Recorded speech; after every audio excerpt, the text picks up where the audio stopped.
Hello guys, welcome to inside ideology daily current affairs के इस video में आप सबका स्वागत है। आज है 22 सितंबर और आज हम 22 सितंबर के करंट अफेयर्स देखेंगे। तो चलिए स्टार्ट करते हैं आज के पहले प्रश्न से।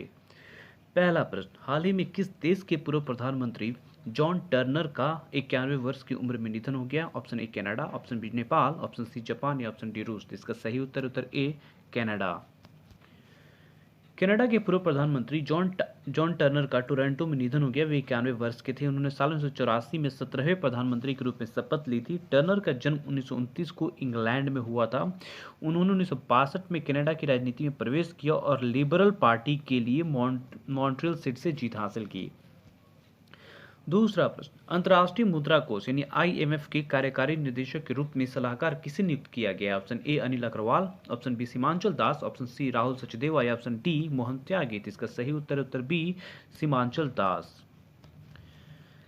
सीमांचल दास को अंतर्राष्ट्रीय मुद्रा कोष के कार्यकारी निदेशक का सलाहकार नियुक्त किया गया है। सीमांचल दास 1988 बैच के भारतीय राजस्व सेवा आयकर के अधिकारी हैं।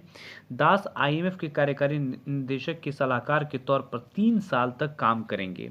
दास वर्तमान समय में इन्फोर्समेंट डायरेक्टरेट यानी ईडी के प्रमुख निदेशक हैं।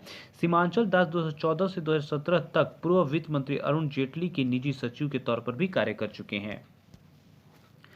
तीसरा प्रश्न, अंतर्राष्ट्रीय शांति दिवस निम्न में से किस दिन मनाया जाता है? ऑप्शन ए 10 मार्च, ऑप्शन बी 12 अप्रैल, ऑप्शन सी 21 सितंबर या ऑप्शन डी 15 जून। तो इसका सही उत्तर उत्तर सी 21 सितंबर। हर साल 21 सितंबर को दुनिया भर में अंतर्राष्ट्रीय शांति दिवस के तौर पर मनाया जाता है। इस दिवस को मनाने का मुख्य उद्देश्य यह है कि अंतर्राष्ट्रीय स्तर पर सभी देशों और नागरिकों के बीच शांति व्यवस्था कायम रहे और अंतर्राष्ट्रीय संघर्ष एवं झगड़ों से निपटारा हो सके। पहली बार इस दिवस को 1982 में कई राष्ट्रों, राजनीतिक समूहों, सैन्य समूहों और लोगों द्वारा मनाया गया। इस दिन की शुरुआत संयुक्त राष्ट्र मुख्यालय न्यूयॉर्क से संयुक्त राष्ट्र शांति घंटी बजाकर की जाती है। चौथा प्रश्न, हाल ही में किस देश में कोरोना के बढ़ते संक्रमण के कारण दूसरी बार देशव्यापी लॉकडाउन लगाया गया है? Option A Bharat, option B चीन, ऑप्शन सी रूस या ऑप्शन डी इजराइल। तो इसका सही उत्तर उत्तर डी इजराइल। इजराइल में कोरोना के बढ़ते संक्रमण के कारण दूसरी बार देशव्यापी लॉकडाउन लगाया गया है। इसका उद्देश्य देश में कोरोना वायरस के बढ़ते मामलों पर लगाम लगाना है।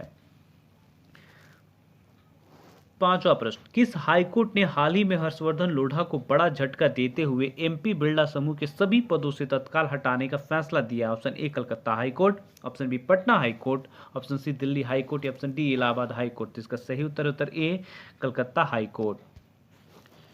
कलकत्ता हाईकोर्ट ने हर्षवर्धन लोढ़ा को बड़ा झटका देते हुए एमपी बिरला समूह के सभी पदों से तत्काल हटाने का फैसला दिया है।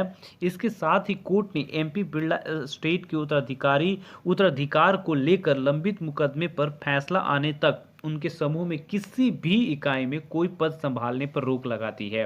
अदालत ने लोढ़ा पर समिति के किसी निर्णय या भविष्य में बहुमत से लिए गए ऐसे किसी फैसले में हस्तक्षेप करने से रोक लगा दी है जो प्रत्यक्ष या अप्रत्यक्ष तौर पर प्रियवंदा देवी की संपत्ति से जुड़ा हो।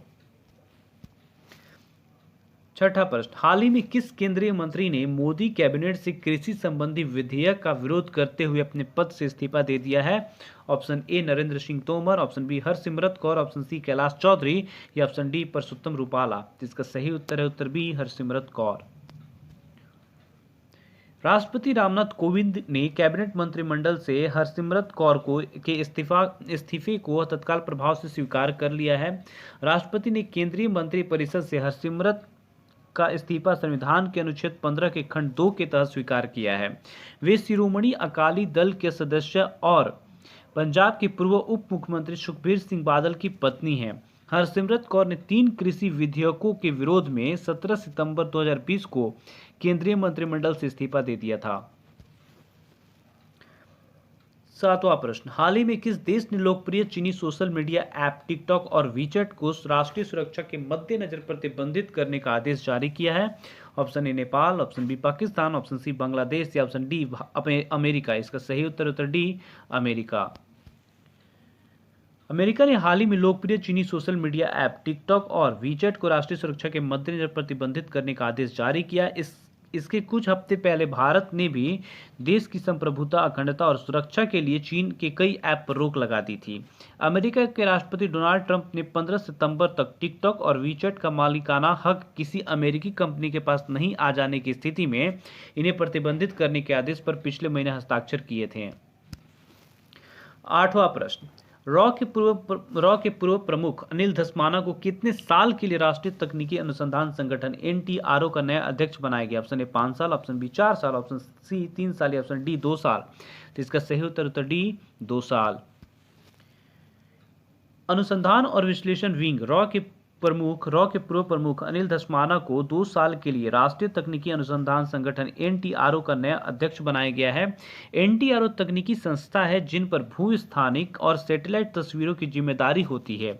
यह संस्था भारत सरकार के अधीन काम करती है। अनिल धस्माना 1981 बैच के आईपीएस अधिकारी हैं। धस्माना ने भारतीय खुफिया एजेंसी रॉ को 1993 में ज्वाइन किया था।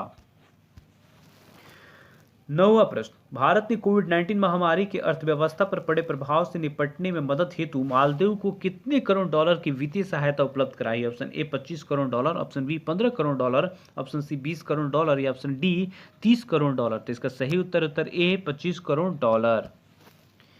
भारत ने कोविड-19 महामारी की अर्थव्यवस्था पर पड़े प्रभाव से निपटने की मदद हेतु मालदीव को 25 करोड़ डॉलर की वित्तीय सहायता उपलब्ध कराई है। यह सहायता भारतीय स्टेट बैंक, एसबीआई और माले की ट्रेजरी बॉन्ड की बिक्री के जरिए उपलब्ध कराई गई है। भुगतान को लेकर ट्रेजरी बिल की अवधि 10 साल है। भारत ने कोविड-19 महामारी के दौरान निरंतर मालदीव की सहायता उपलब्ध कराई है। कोविड-19 महामारी से निपटने को लेकर डॉक्टरों और विशेषज्ञों का एक दल मार्च में मालदीव गया था। 10वां प्रश्न, हाल ही में किस राज्य सरकार ने मुख्यमंत्री महिला उत्कर्ष योजना MMUI का शुभारंभ किया? Option A Bihar, option B Punjab, option C Gujarat या ऑप्शन डी दिल्ली। तो इसका सही उत्तर सी गुजरात। गुजरात सरकार ने मुख्यमंत्री महिला उत्कर्ष योजना MMUI का शुभारंभ किया। यह योजना राज्य में महिलाओं के समूहों को ब्याज मुक्त ऋण प्रदान करेगी। महिला उत्कर्ष योजना के अंतर्गत शहरी क्षेत्रों में 50,000 संयुक्त देयता और अर्निंग समूह JLEG का गठन किया जाएगा। इसी तरह ग्रामीण क्षेत्र में भी 50,000 ऐसे समूह बनाए जाएंगे और प्रत्येक समूह में 10 महिला सदस्य होंगे। समूह को सरकार द्वारा ब्याज मुक्त ऋण की पेशकश की जाएगी। तो ये था हमारा आज का डिस्कशन। आपको ये वीडियो कैसा लगा इसको कमेंट बॉक्स में कमेंट करके जरूर बताइएगा। अगर अच्छा लगे तो इसे लाइक, सब्सक्राइब और शेयर जरूर करें। साथ ही बेल आइकन को भी दबाएं ताकि मेरी वीडियो की नोटिफिकेशन सबसे पहले आप तक पहुंच सके। Thanks for watching. Thank you.